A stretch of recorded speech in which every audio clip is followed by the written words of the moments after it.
নমস্কার দর্শক বন্ধুরা, আমি পারমিতা। নিউজ লাইভ বাংলা নিবেদিত জীবন যোদ্ধার আরও একটি পর্ব নিয়ে আমি চলে এসেছি আপনাদের কাছে। আমাদের সঙ্গে আজকে রয়েছেন একজন লড়াকু মহিলা, যিনি একজন নয়, দুজন অটিস্টিক সন্তানের জননী। তাকে আমরা আগেও পেয়েছি এবং আজকে আবারও তার থেকে তার জীবনযুদ্ধের কাহিনী শুনবো। আমরা জানবো অটিজম নিয়ে আরও কিছু কথা। আমাদের সঙ্গে আজকে রয়েছেন সঙ্গীতাদি। চলে যাচ্ছি সঙ্গীতাদির কাছে। সঙ্গীতাদি, তোমাকে আমরা আগেও পেয়েছি এবং এই সম্বন্ধে অটিজম নিয়ে আরও বিশেষ কিছু জানবো বলে, এবং আমরা জানি যে সেইভাবে আমরা জানাতে পারবো দর্শক বন্ধুদের। তাই তোমার থেকে আরেকটু শুনতে চাইব এবং অটিজম সম্বন্ধে জানতে চাইব। অটিজম নিয়ে অনেক রকমের মিথ রয়েছে আমাদের এই সমাজে। সত্যিটা গ্রহণ করতে চান না, যেটা আমরা বলেছিলাম যে অনেকেই সিম্প্যাথি দেখান কিন্তু এমপ্যাথির হাতটুকু বাড়িয়ে দেন না। অনেকেই অটিস্টিক বাচ্চাদের ভাবেন যে এরা মেন্টালি রিটার্ডেড। এটা একটা খুব বড় মিথ। তো এই মিথগুলো সম্বন্ধে তোমার থেকে একটু জানতে চাইবো আজ। প্রথমে তো আমি বলছি যে এখন অ্যাট প্রেজেন্ট অটিজমটা অনেক বাড়ছে, মানে অটিজম রেশিও অনেক বাড়ছে, আগের থেকে বাড়ছে। আর সেকেন্ড আমি বলছি, autism is not mental retardation. Autistic বাচ্চা মানে পাগল নয়। Autism is a condition. Autism disease না, অটিজম হচ্ছে কন্ডিশন অফ দ্য ব্রেন। ব্রেনটা ডিফারেন্ট ওয়েতে ওয়ার্ক করে। নর্মাল ব্রেন দেখবে এটা একটা কাপ, একটা অটিস্টিক ব্রেন মেবি এটাকে ভাববে একটা গল্ফের হোল, যেখানে আমি গল্ফের বলটা ফেলতে পারবো। ওদের way of thinking is different. আর এই সূত্রে আমি তোমাকে বলছি, অ্যালবার্ট আইনস্টাইনও অটিস্টিক ছিল, কিন্তু ও নর্মাল লাইফ করেছে। ওর ফিজিক্সের উপরে কন্ট্রিবিউশন এভরিওয়ান নোজ। আর আমি এরকমও অটিস্টিক বাচ্চা দেখেছি যে পড়াশোনায় ভালো, ফার্স্ট ডিভিশন পাচ্ছে, লেটার মার্কস পাচ্ছে, সব কিছু ভালো, কিন্তু কোথাও না কোথাও ওর একটু নর্মাল মানুষের থেকে একটু ডিফারেন্ট। ও আমাদের ফ্রেন্ড সার্কেলে একজন এরকম আছে, ছেলেটা নর্মাল, কলেজেও যাচ্ছে, এখন পিএইচডিও করবে। ছেলেটা কিরকম সঙ্গে বসে আছে, মানে হঠাৎ উঠে চলে যাবে। পড়াশোনা মানে সঠিকভাবে সব করছে, ও বসেছে, হঠাৎ উঠে চলে যাবে। হঠাৎ ও দেখবে ও নৈনিতাল গিয়ে 10 দিন বসে আছে। মিস দ্যাট ইজ নিজেদের মধ্যে থাকতে ভালোবাসে। এটা মানে না যে ও পাগল। তখন ওকে ডায়াগনোসিস করে হি ইজ অটিস্টিক, কিন্তু নর্মাল সব কিছু করছে। তো ওটার মধ্যে আর অনেক আছে অটিস্টিক যারা ফর্মাল এডুকেশন করতে পারে না, যেরকম আমার ছেলেরা, ওরা ফর্মাল এডুকেশন করতে পারে না, তো ওদেরকে ভোকেশনাল স্পেশাল এডুকেশন ওটা দিতে লাগবে। তো অটিজম, আমি আবার বলছি, ইজ নট মেন্টাল রিটার্ডেশন। আমাদের পাস হোমে ডিফারেন্ট স্পেশাল চিলড্রেন থাকে। কেউ মেন্টালি রিটার্ডেড, কেউ সেরিব্রাল পলসি, ওরা হাঁটতে পারে না, ওদের হ্যান্ড মুভমেন্ট রেস্ট্রিক্টেড। কেউ আছে ডাউন সিনড্রোম। ডাউন সিনড্রোম তুমি এখনও জানো, এখনও ম্যাকডোনাল্ডস, অনেক আউটলেটসে ম্যাকডোনাল্ডস ডাউন সিনড্রোম এমপ্লয়িজও থাকে, এরকম এমপ্লয়িজরা থাকে। তো ডাউন সিনড্রোম বাচ্চারা প্রপার গাইডেন্স পেলে অনেক আগাতে পারে। শিশু সাথী স্কুলে অনেক এরকম রিসেপশন ডেস্কেও এরকম স্পেশাল চিলড্রেন আছে। কেউ মডারেটলি এমআর, কেউ ডাউন সিনড্রোম, ধরো 30% ডাউন সিনড্রোম, ওদেরকে রিহ্যাবিলিটেট করা যায়। তো ডিফারেন্ট স্পেকট্রামের ডিসঅর্ডার থাকে। তো ওটা আইডেন্টিফাই করে ওদের উপর ওয়ার্কআউট করাটা হচ্ছে রিয়েল চ্যালেঞ্জ। কিন্তু সমাজের একটা ভয় থাকে, মানে যতটুকু আমি দেখেছি বা আমার সামান্য অভিজ্ঞতা থেকে বলছি, যে প্রথমত এই ট্রুথটাকে অ্যাকসেপ্ট করা যে আমার শিশু অটিস্টিক, সে ডিফারেন্ট, এই সত্যিটাকে অ্যাকসেপ্ট করা খুব কঠিন কোথাও, এবং সমাজের থেকে লুকিয়ে রাখা, যেটা আরও খারাপ। আমার সন্তানকে আমি বাইরে বের করব না, এবং আমার সন্তান যে ঠিক অন্যদের মতো নয় সেটা আমি কাউকে বুঝতে দেব না। এটা খুবই ভুল, এটা উচিতও না। আর স্পেশাল চিলড্রেন, আমি বলি, আমার ছেলেরা তো ভালোবাসা খুব রিলেট করে। আমাদের এনজিওর বাকি যত স্পেশাল চিলড্রেন আছে, ওরা ভালোবাসাটা খুব বুঝে। ওদের তোমার ভয়েস টোনে ওরা বুঝবে যে whether you are angry or you are happy। ওরা এত ইন্টেলিজেন্ট। তো ভালোবাসাটা ওরা খুব রিলেট করে। আর প্যারেন্টসরা যদি লুকিয়ে রাখে, ওটা ওদের সন্তানের উপরে খুব খুব বাজে ক্ষতিকারক। ইম্প্যাক্ট হয়। আর এটা ক্ষতিকারক। না যে ওরা বুঝে না, ওরা সব বুঝে। আর এই এই যে ডিসঅর্ডারটা, এটা কি হেরিডিটারি ডিসঅর্ডার? এখন অটিজমটা is still in research stage. ওটা মধ্যে হেরিডিটারি একটা probability, but it is not proven. অটিজমটা এখনো রিসার্চ স্টেজে, এখনো ফুল ফ্লেজেড থিওরি ফাইনাল হয় নাই why children are born autistic. There are many probabilities, but till now there is not a final thing that these are the reasons for autism. অনেক কারণ হতে পারে। তো কারণ থেকে বড় কথা, আমরা কি করে তার মোকাবিলা করব, কি করে এই প্রতিকূলতাটাকে একপাশে ঠেলে দিয়ে তাদেরকে একটা সুস্থ ভালো জীবন দিতে পারবো, একটা হেলদি জীবন দিতে পারবো, সেটা নিয়েই আমরা আজকে আলোচনা করব। এবং সেই সঙ্গে তুমি যেহেতু ভীষণভাবে জড়িয়ে আছো, শুধুমাত্র একজন মা হিসেবে নয়, পাশের একটা গুরুত্বপূর্ণ পদে তুমি রয়েছো, এবং সেটা নিয়ে তোমার রিসার্চ ওয়ার্ক চলছে, তাই আমরা আরো অনেক কিছু জানতে পারবো তোমার থেকে। আচ্ছা সঙ্গীতাদি, এই ধরনের শিশুরা আবেগপ্রবণ কি খুব বেশি হয়? হ্যাঁ, ওরা ভালোবাসা খুব চায়, আর ওরা চায় ওদেরকে যেটা কাজ করাবে, ওরা যদি কিছুতে ভালো করে, ওরা অ্যাপ্রিসিয়েশনটা খুব চায়। অ্যাপ্রিসিয়েশন দে ওরা খুব বুঝে, ক্যান আন্ডারস্ট্যান্ড না, মানে ওই ফিলিংসটা। অ্যাপ্রিসিয়েশন বাচ্চাটা কি ভালোবাসে, বাচ্চাটা যদি খেতে ভালোবাসে তো ওকে কিছু খাওয়ার জিনিসই অ্যাপ্রিসিয়েট করতে লাগবে। আমাদের এনজিওতে একটা বাচ্চা আছে, নতুন কাপড় পরে খুব ভালোবাসে, তো ও কিছু ভালো করলে, ওকে একটা নতুন কাপড় দিলে ও খুব খুশি হয়। কতগুলি বাচ্চা আছে ওরা ঘুরতে ভালোবাসে, ওদেরকে যদি বলো যে আজকে এই কাজটা করবে, তো বিকালে বেড়াতে নিয়ে যাব, চাউমিন খাওয়াতে নিয়ে যাব, ওরা এটাকে করবে। তো ডিফারেন্ট ডিফারেন্ট ওয়েজ, প্রত্যেকটা বাচ্চার ডিফারেন্ট ইন্টারেস্ট। হ্যাঁ হ্যাঁ, ওদের ইনসেন্টিভটা ডিফারেন্ট ডিফারেন্ট। কেউ টিভি দেখতে ভালোবাসে, টিভিতে আবার কার্টুন লাগিয়ে দিলে বেশি ভালোবাসে। একটা আগরতলার ছেলে আছে, ও গান লাগে, ওর বাউল সঙ্গীত লাগে, তো ভালো করে কাজ করলে ওকে বাউল সঙ্গীত লাগিয়ে দিলে ও খুব খুশি হয়। তো এটা অনেক টাইম টেকিং জব, তোমার জানতে লাগবে ওয়ান টু ওয়ান অ্যাটেনশন নিয়ে। আলাদা আলাদা রকমের ক্রাইটেরিয়া গুলো, ওইটাই প্রত্যেকের আলাদা। আর ওগুলি সাকসেসফুল হয় যখনই মানুষ একটা টিম হিসাবে কাজ করে। Single individual oriented is never successful. Team হিসাবে কাজ করতে বেরিয়ে আসতে হবে। দর্শক বন্ধুরা, আমরা শুনলাম সঙ্গীতাদির কাছে অটিজম নিয়ে বেশ কিছু কথা, আরও শুনবো, কিন্তু এইটুকু বলবো যে এই ধরনের যারা সমস্যার মোকাবিলা করছেন, মুখ ফুটে বলতে ভয় পাচ্ছেন, কোথাও লজ্জা পাচ্ছেন, দয়া করে লজ্জা পাবেন না, বেরিয়ে আসুন। আজকের অনেক কিছু বদলে গেছে, আমরাই তো বদলে দিতে হবে না, আমাদের চিন্তা ভাবনা, আমাদের এগিয়ে আসতে হবে। আলোর পথটা কোথায় আমাদের খুঁজে বের করতে হবে, তাই অন্ধকারে সিটিয়ে থাকলে আমাদের হবে না।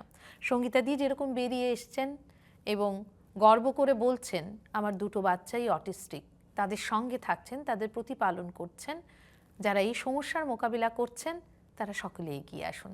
এখন নিয়ে নেব একটা ছোট্ট বিরতি, ফিরে আসবো আবারও সঙ্গীতাদির কাছে অটিজম সম্বন্ধে আরও কিছু তথ্য নিয়ে। সঙ্গে থাকুন।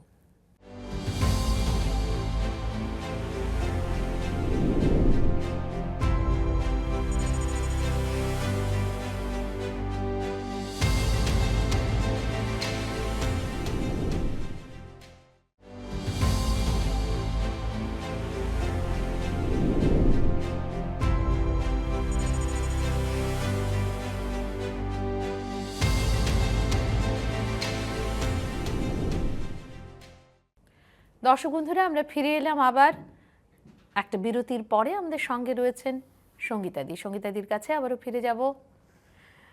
সঙ্গীতাদি, আমরা শুনছি তোমার কথা, অনেক কিছু জানতে পারছি অটিজম নিয়ে, কিন্তু মা হিসেবে একটা ব্যক্তিগত প্রশ্ন করছি তোমাকে। তুমি যে হোমে রয়েছো, পাস হোমে, সেখানে তুমি ওয়ার্ডেন হিসেবে ছিলে, এবং তারপর তুমি একটা এই মুহূর্তে গুরুত্বপূর্ণ পদে রয়েছো, যেখানে তোমার দুই সন্তানের সঙ্গে আরও অনেক ছেলে মেয়েদের একই সঙ্গে, ছেলেদের হয়তো সেখানে মেয়েরা নেই বোধহয়, ছেলেরা রয়েছে, তো সেখানে সমানভাবে তাদের প্রতিপালন করতে হচ্ছে বা সেই দিকে তোমার যত্ন নিতে হচ্ছে। কখনো মা হিসেবে ডিসক্রিমিনেশন ফিল করো কি, বা কিভাবে সেটা ব্যালেন্স করো? আমার জানতে ইচ্ছে হচ্ছে, কারণ তোমার 2 সন্তান রয়েছে, সঙ্গে আরও চারপাশে আরও ছেলেরা, ওরকম কিভাবে সেটা ব্যালেন্স করো? ওটা আমি তোমাকে একদম সিম্পল ল্যাঙ্গুয়েজে বুঝিয়ে দিই। যখন ওই হসপিটালে যে একটা রুম থাকে নিউবর্ন বেবিজের, নার্স দেখে নিউবর্ন বেবি সবাইকে ইকুয়ালি ট্রিট করে, কারণ একটা কাঁদলে যদি আরেকটাকে কুলে না আরেকটা কাঁদা শুরু করে। তো আমাদের হোমেও বাচ্চাগুলি পুরো নিউবর্ন বেবিজের মতনই। ওরা তো কিছু বুঝে না যে সোনু আর অমনের মাই হয়েছে এখানে। তো ওরা সবাই আসে আমার কাছে যে এটা আমার লাগে। তখন নিউবর্ন বেবিজের মধ্যে তুমি চেলেও ডিসক্রিমিনেশন করতে পারবে না, কারণ ওরা এত ইনোসেন্ট আর ওরা এত মানে ক্লোজ তোমার সঙ্গে। ওরা কিছু চেলে কেউ যদি ভালো লাগলে তোমার সামনে এসে তোমার আগে পিছিয়ে ঘুরতে থাকবে যে আমার আরেকটা লাগে। তো তুমি চেলেও তুমি ডিসক্রিমিনেট করতে পারবে না, এটা অটোমেটিক হয়ে যায়। যেমন নার্সের যেরকম হয় নিউবর্ন বেবিজের সঙ্গে ডিল করতে, সেম আমাদের এরকমই। খালি আমি বলে না, আমাদের কত কিছু শিখিয়ে দেয়, কত কিছু নতুন অনুভব আমাদের মধ্যে মানে জাগরণ করে। তার জন্যই জীবন মানে সত্যি অমূল্য। আবারও যদি যাই তোমার কাছে, তাহলে এবারে আমি জানতে চাইবো যে একটা স্পেশাল বাচ্চার যে ঘরটা, তার অ্যাটমসফিয়ারটা তো খুব গুরুত্বপূর্ণ। সেই অ্যাটমসফিয়ারটা মানে কি হওয়া উচিত, তুমি যদি এই সম্বন্ধে একটু বলো। এটা খুব ভালো প্রশ্ন করেছো তুমি। যখন একটা বাচ্চার জন্ম হয়, যখন ডক্টর ডায়াগনোস করে যে হ্যাঁ বাচ্চা অ্যাওয়ে ফ্রম দ্য নর্মাল, তখন ফার্স্ট প্যারেন্টসে এরকম লাগে যেরকম ওর পার নিচের থেকে মাটিটা সরে যাচ্ছে। একটু স্টেবল হতে সময় লাগে, কেউ হয়তো 1 মাস লাগে, কেউ 1 বছর লাগে।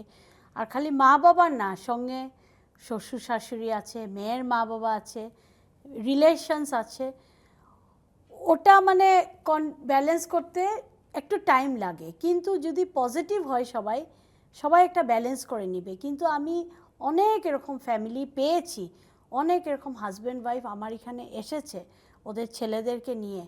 ওয়াইফ ব্লেম করে হাজব্যান্ডকে যে ওর এক্সট্রাভ্যাগেন্ট লাইফস্টাইলের জন্য, ওর ব্যাড বিহেভিয়ারের জন্য, ব্যাড হ্যাবিটসের জন্য ছেলে হয়েছে। হাজব্যান্ড ব্লেম করে ওয়াইফকে, ও ওয়ার্কোহলিক ছিল, প্রেগনেন্সির সময় কেয়ার নেয় না, এই নেয় নাই। আরও একটা জিনিস আমি দেখেছি, মানে সঙ্গীতাদি সেটা শেয়ার করছি, যে কোথাও না কোথাও গিয়ে হাজবেন্ড বলছে তোমার বাড়ি থেকে সেটা এসছে, বা ওয়াইফ বলছে তোমার বাড়ি থেকে এটা এসছে। সেটা নিয়ে একটা ভীষণ মিউচুয়াল ডিসরেসপেক্ট যেটা বলে, ওই ডিসরেসপেক্টটা তুমুলভাবে ফুটে উঠতে দেখি আমরা এরকম একটা সময়। এরকমও হয়। তো সেই ক্ষেত্রে দাঁড়িয়ে তোমার কি এরকম কোনো, আমি অনেক এরকম ফেস করে আমি এরকমও করেছি। আমি কাউন্সিলিংয়ে ওদেরকে পাঠিয়েছি হাজব্যান্ড ওয়াইফকে, ওরা যেতে চায় না, একের সময় কাউন্সিলর আমি ঘরেও পাঠিয়েছি যে গিয়ে ওদেরকে বুঝাও, কাউন্সিলিং করো, মেডিকেল হেল্প পাঠিয়েছি। মানে এরকমও আমি ফ্যামিলি পেয়েছি where they were on the verge of separation, of divorce, কিন্তু ওদেরকে কাউন্সিলিং করে মেডিকেল হেল্প নিয়ে আমাদের গ্রুপ অফ মানে মিউচুয়াল ফ্রেন্ডসকে নিয়ে কথা বলে আজকে ওরা হ্যাপি। আর ওরা বারবার আমাকে থ্যাঙ্কস জানায় যে আজকে তোমার জন্য আমাদের ঘরটা ভাঙেনি। তো আমি ওইটাই রিকোয়েস্ট করছি সবাইকে, একজন আরেকজনকে না দোষে আমরা যদি স্টার্ট দ্য ওয়ার্ক আর্লি, কারণ স্পেশাল চিলড্রেনের যত তাড়াতাড়ি ও হেল্প পাবে তত ওর ইমপ্রুভমেন্ট। দেরি না করে, ঝগড়া না করে স্টার্ট ওয়ার্কিং অন ইট। এবং সেটা নিয়ে একটা প্রপার স্টাডির খুব দরকার রয়েছে। খুব দরকার। এই স্টাডিটা মানে আমাদেরকে অনেক কিছু শিখিয়ে দিতে পারে, অনেক কিছু আমরা আরও জানতে পারি। দর্শক বন্ধুরা, আমরা শুনতে পাচ্ছি অটিজম নিয়ে কিছু বিশেষ কথা, এবং সেই সঙ্গে জানতে পারছি দিদির যুদ্ধের কথা, কারণ দিদির 2টো সন্তানই অটিস্টিক। আমরা স্পেশাল চাইল্ড নিয়ে আজকে কথা বলছি, তাদের প্রতিপালন নিয়ে কথা বলছি। আমাদের অনুরোধ আপনাদের কাছে যে যারা এই ধরনের সমস্যার মোকাবিলা করছেন, কোথাও হয়তো লজ্জা পাচ্ছেন বেরিয়ে আসতে, দয়া করে সেই লজ্জা থেকে বেরিয়ে আসুন। আজকে অনেক পথ খুলে গেছে, আমাদের কথা বলতে হবে এবং নতুন করে ভাবতে হবে। দিদি, এই যে আমরা অটিজম নিয়ে কথাবার্তা বলছি, সমাজের দৃষ্টিভঙ্গিটা কিন্তু অটিস্টিক বাচ্চা হোক বা স্পেশাল চাইল্ডদের জন্য অন্যরকম। এই দৃষ্টিভঙ্গিটা মানে আমরা কি করে পাল্টাতে পারি? মানে আমি এখন রিসেন্টলি 5-6 বছরে খুব পজিটিভ একটা চেঞ্জ দেখেছি। যেরকম আমাদের এনজিওতে এখন ইয়াং গ্রুপ খুব আসে, ইয়াং ছেলেমেয়েরা, কেউ কলেজে পড়ছে, কেউ ফার্স্ট চাকরি পেয়েছে, কেউ ফার্স্ট স্কলারশিপ পেয়েছে, ইয়াং ছেলেমেয়েরা। আগে ম্যাক্সিমাম নর্থ ইন্ডিয়ার মানুষ আসতো, কিন্তু এখন 5 ইয়ার্স ধরে বেঙ্গলি, অ্যাসামিজ অনেক আসে, ইভেন ট্রাইবেলসরা আসা শুরু করেছে। যে ট্রাইবেলরাও আসছে? হ্যাঁ, আসছে। আগে এইসব ছিল না, যে আজকে আমার একটা স্পেশাল ডে, আমি এই ডিসেবিলিটি সেক্টরে আমি স্পেন্ড করব, এই বাচ্চাদের সঙ্গে স্পেন্ড করব, আমি এই বাচ্চাদেরকে জানবো, যাতে আমিও কিছু করতে পারি to bring a slight change in society. এটা খুব ভালো পজিটিভ স্টেপ আমি দেখেছি সিন্স দ্য লাস্ট 5 ইয়ার্স। আর আরেকটা আমরা করতে পারি থ্রু দ্য মিডিয়া, যেমন টিভি সিরিয়ালস, ফিল্মে, স্পেশাল কোনো প্রোগ্রাম, হ্যাঁ, থ্রু স্কিটস। ওখানে যদি স্পেশাল চাইল্ডের কোনো ক্যারেক্টার রাখে, ওই ক্যারেক্টারের সঙ্গে কীরকম ডিল করছে ওরা, ওই ক্যারেক্টারটা কি কন্ট্রিবিউট করছে, এরকম যদি রেগুলার ফেজে ওভার দ্য ইয়ার্স করি, তখন অটোমেটিক্যালি পাবলিক অ্যাওয়ারনেস হয়ে যাবে। আর আরেকটা আমি বলছি, আমাদের গুয়াহাটিতে বিগ বাজার, প্যান্টালুন্স, শপার স্টপ, ওরা একটা শুরু করেছিল। রিসেন্টলি আমরা ইনভিটেশন পেয়েছিলাম, কিন্তু আমাদের কোনো প্রবলেম ছিল বলে যেতে পারিনি। ওরা হ্যাপি আওয়ার্স বলে বিগ বাজার শুরু করেছিল এভরি টিউসডে। ওখানে কি হতো? ওখানে হ্যাপি আওয়ার্সে ওরা কমন পাবলিকের রাশটা কমিয়ে দেয়, সেপারেট একটা এন্ট্রেন্স পয়েন্ট থাকে কমন পাবলিকের জন্য, আর স্পেশাল চিলড্রেনের জন্য separate entrance with escalators, with train staff, with refreshments রাখে, যাতে প্রত্যেক প্যারেন্টস ওর স্পেশাল বাচ্চা বা স্কুলে ওরা ইনভিটেশন দেয়, এনজিওগুলোতে ইনভিটেশন দেয়, বাচ্চাদেরকে আমরা নিয়ে যাই, ওদেরকে ঘুরাই, যে যার কিনতে লাগে কিনে আমরা এবার এসে যেতে পারি। তো ওটা পাবলিকও দেখলো, আর এগুলি মলসগুলিতেও হলো, ফরেনে তো হয়েই গেছে। কিছু করে মানে আমরা মোটিভেট করতে পারি এবং সমাজের ভাবনাটাকে হয়তো খানিকটা পাল্টে দিতে পারি। মানে ইনক্লুসিভ সোসাইটি মেইন হয়েছে, to make the society inclusive. You have to include them in our society, not keep them at the margin. ঠিক ঠিক ঠিক, খুব সুন্দর করে মানে তুমি বোঝাচ্ছ সঙ্গীতা দি। এবং যত জানছি এই ধরনের শিশুদের নিয়ে আরো জানতে ইচ্ছে করছে, তাদের জন্য কিছু যদি আমরা করতে পারি অবশ্যই তুমি জানাবে। আমরা এবং আমাদের পুরো টিম তোমাদের সঙ্গে রয়েছি এবং চাইবো মানে এই বাচ্চাগুলো ভালো করে মানে একটা সুন্দর পরিবেশে বেড়ে উঠুক। দর্শক বন্ধুরা, সঙ্গীতা দি আর খুব অল্পক্ষণ আমাদের সঙ্গে রয়েছেন। এখন আমাদের সময় হয়ে গেছে আরও একটা বিরতি নেবার। কোথাও চলে যাবেন না, আমাদের শেষটুকু পর্যন্ত সঙ্গে থাকুন।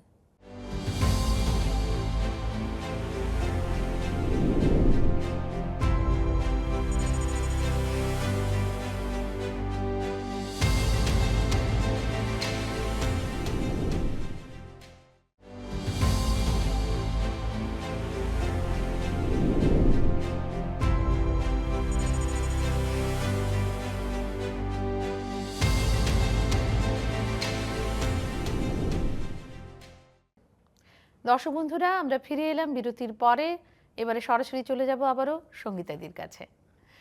সঙ্গীতাদি, আমরা সকলেই জানি যে আমাদের মা বাবা চিরদিন থাকে না এবং কারো মা বাবাই নয়, কিন্তু এই ধরনের বাচ্চারা যখন পৃথিবীতে থেকে যায়, যদি মা বাবার চলে যেতে হয়, তোমার কি মনে হয় কি করে তাদের মতো বাচ্চাদের ভবিষ্যৎটা প্রোটেক্ট করা যাবে বা সুরক্ষিত করা যাবে? এটা খুবই রেলিভেন্ট কোয়েশ্চেন, কারণ আমাদের এখানে অনেক এরকম কেস এসেছে যে মা বাবা মারা গেছে, ছেলে একটাই আছে বা মেয়ে একটাই আছে, কিছু করে যায় নাই, কাজিনসরা অ্যাডভান্টেজ নিচ্ছে। এরকমও কেস এসছে যে কাজিনসরা কোনো মতে ওকে একটা হোমে পাঠিয়ে দিবে, ওর মান্থলি খরচা দিবে, আর বাকি ওর প্রপার্টি সব ওরা এনজয় করবে।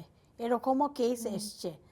তো আমি প্যারেন্টসকে এটাই বলবো, আজকাল গভর্নমেন্টের অনেক ফ্যাসিলিটিস আছে, যেমন গার্জিয়ানশিপস আছে, আপনি অনলাইনে গিয়ে মানুষ গার্জিয়ানশিপ স্ট্যাটাসের জন্য অ্যাপ্লাই করতে পারেন। ওখানে ছেলে বা মেয়ের জন্য যাকে গার্জিয়ান রেখে যাবে ওটা পুরো প্রপার লিগ্যাল থাকবে। প্লাস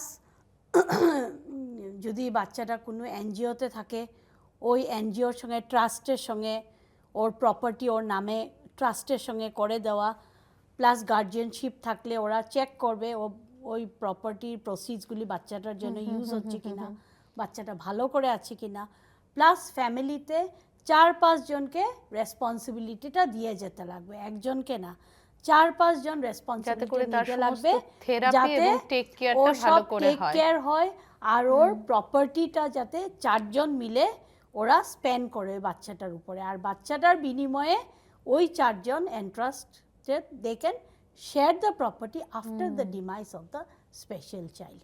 তো ওটা আচ্ছা। প্যারেন্টসরা করে যাওয়া উচিত।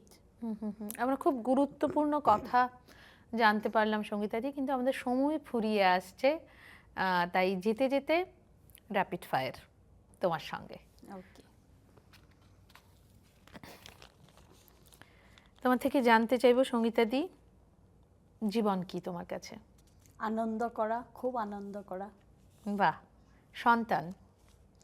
Source of happiness and life goals. বাহ। তোমার তাদেরকে নিয়ে কোনো স্বপ্ন?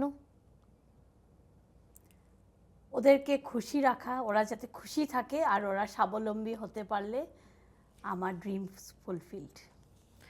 এবং সম্পর্ক কি তোমার কাছে? Trust and transparency. বাহ। একটা মানুষকে একটু গভীরভাবে জানলাম, একজন যোদ্ধাকে জানলাম আমরা, একজন মায়ের যুদ্ধটা জানলাম আমরা। তুমি যেতে যেতে দর্শক বন্ধুদের কি বলতে চাইবে?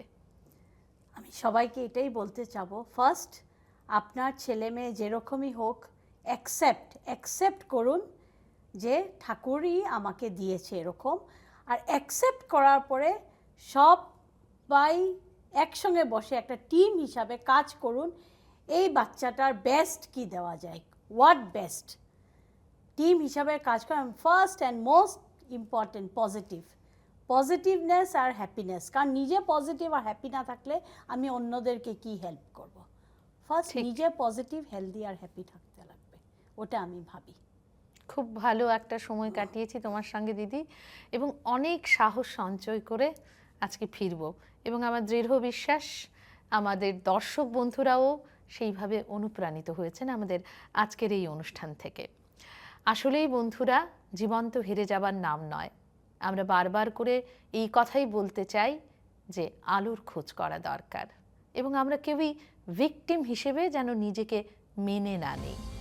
আমরা সাহসিকতার সঙ্গে জীবনের সত্যিটাকে গ্রহণ করি, এগিয়ে চলি। ঈশ্বর নিশ্চয়ই সহায় হবেন। আজকের মতো আমাদের যেতে হবে, কিন্তু আমরা ফিরে আসবো আবারও নতুন কোনো গল্প, নতুন কোনো চরিত্র নিয়ে, জীবন যোদ্ধার আরও একটি নতুন পর্বে। সকলে ভালো থাকুন, সুস্থ থাকুন, ভালো থাকুন।